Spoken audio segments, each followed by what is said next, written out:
এটা আমাদের ভুট্টা বানাই মেশিন। এটা ইউজ করবেন, সেল হচ্ছে এবং এটা খুবই ভালো চলতেছে, ভালো ইঞ্জিন, রং ভালো গেটআপটা দেখেন, এদের ধরার হাত ধরার এইটা আছে, চাকা আছে, এদিক দিয়ে বের হয়ে যাবে।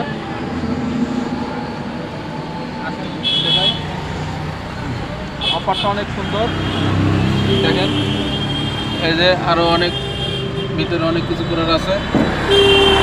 এদিকে এদিকে ধরেন একটু।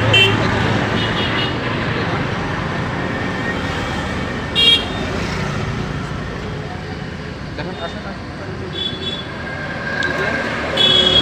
বডিটা অনেক ভালো, অনেক হার্ড বডি, অনেক হার্ড।